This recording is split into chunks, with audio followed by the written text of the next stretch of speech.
اعوذ باللہ من الشیطان الرجیم بسم اللہ الرحمن الرحیم رب اشرح لی صدری ویسر لی امری واحلل عقدۃ من لسانی یفقہوا قولی۔ 18 ذی القعدہ اسلامی تاریخ۔ حضرت عروہ بن زبیر رضی اللہ تعالی عنہ۔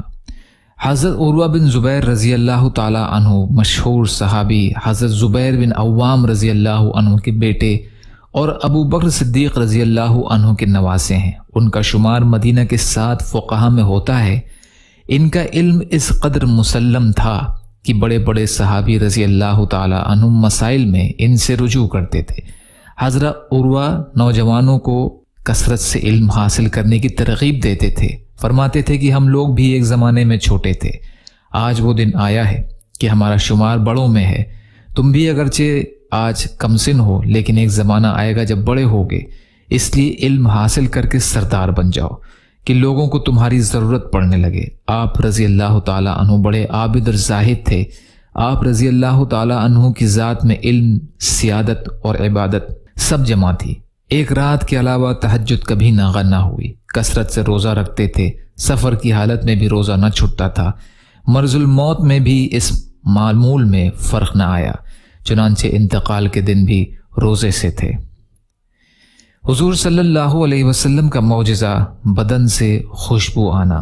عتبہ بن فرقد کی بیوی بیان کرتی ہیں کہ میرے شوہر خوشبو استعمال نہیں کرتے تھے، صرف داڑھی میں تیل لگاتے، لیکن پھر بھی آپ کے بدن سے اتنی اچھی خوشبو پھوٹتی تھی کہ جب وہ لوگوں سے ملتے تو لوگ کہتے کہ ہم نے آج تک عتبہ رضی اللہ تعالی عنہ کی خوشبو کی مانند کوئی خوشبو نہیں سونگھی۔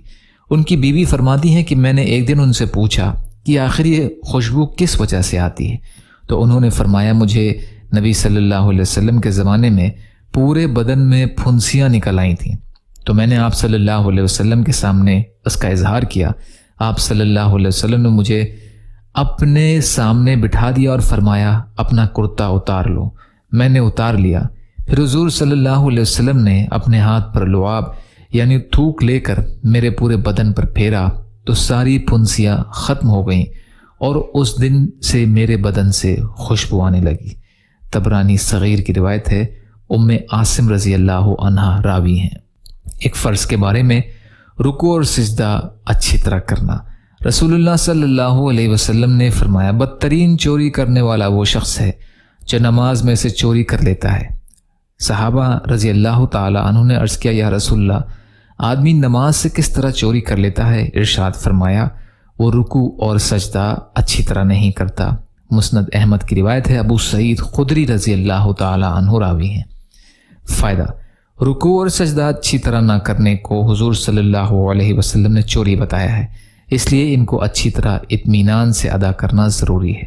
ایک سنت کے بارے میں کسی کو رخصت کرے تو یہ دعا دے۔ رسول اللہ صلی اللہ علیہ وسلم ان کلمات کے ذریعے رخصت فرمایا کرتے تھے، میں تمہارے دین، تمہاری امانت اور تمہارے اعمال کے انجام کو اللہ کے حوالے کرتا ہوں۔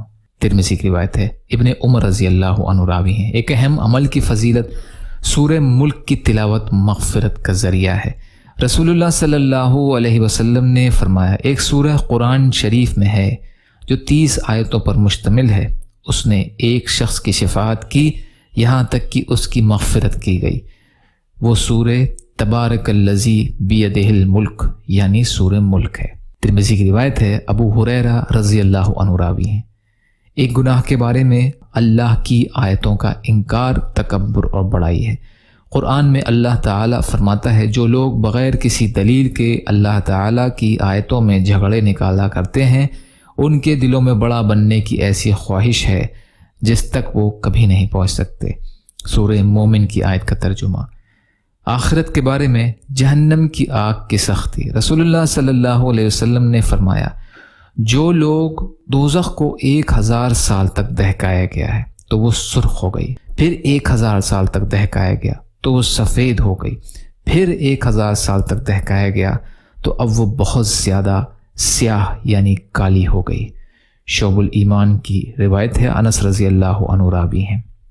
طب نبی سے علاج، طبیعت کے موافق غذا سے علاج۔ رسول اللہ صلی اللہ علیہ وسلم نے فرمایا جب مریض کوئی چیز کھانا چاہے تو اسے کھلاؤ۔ کنز العمال کی روایت ہے، ابن عباس رضی اللہ عنہ راوی ہیں۔ فائدہ: جو غذا چاہت اور طبیعت کے تقاضے سے کھائی جاتی ہے وہ بدن میں جلد اثر کرتی ہے، لہٰذا مریض کسی چیز کے کھانے کا تقاضا کرے تو اسے کھلانا چاہیے۔ ہاں، اگر ایسی غذا ہے کہ جس سے مرض بڑھنے کا قوی امکان ہے تو ضرور پرہیز کرنا چاہیے۔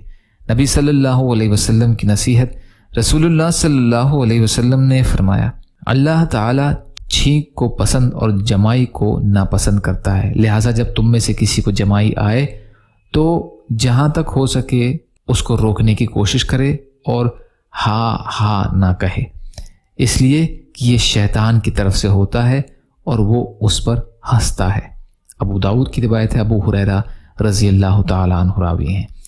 یا اللہ ہم سب کو کہنے سننے سے زیادہ عمل کی توفیق عطا فرما۔ یا اللہ جو مظلوم ہیں، پریشان حال ہیں، بیمار ہیں، قرض میں ہیں، بے روزگار ہیں، محتاج ہیں، ان کی مدد فرما۔ یا اللہ جو دنیا سے چلے گئے ان کی مغفرت فرما۔ یا اللہ اپنے حلال میں سے دیجیے، اپنے حرام سے بچائیے، اپنے غیر سے بے نیاز کر دیجیے۔ یا اللہ صبر کرنے والا، شکر کرنے والا، اچھی طرح عبادت کرنے والا بنا دیجیے۔ یا اللہ اپنی شایان نشان عطا کر دیجیے۔ یا اللہ آپ جو بھی فیصلہ ہمارے لیے فرمائیے اس کا انجام بہتر فرما دیجیے۔ یا اللہ ہم سب کو صحت دیجیے اور ہدایت عطا فرمائیے۔ یا اللہ ہم سب کو اچھی طرح دعا کرنے کی توفیق عطا فرمائیے برحمتک یا ارحم الراحمین۔ لا الہ الا اللہ محمد رسول اللہ۔ السلام علیکم۔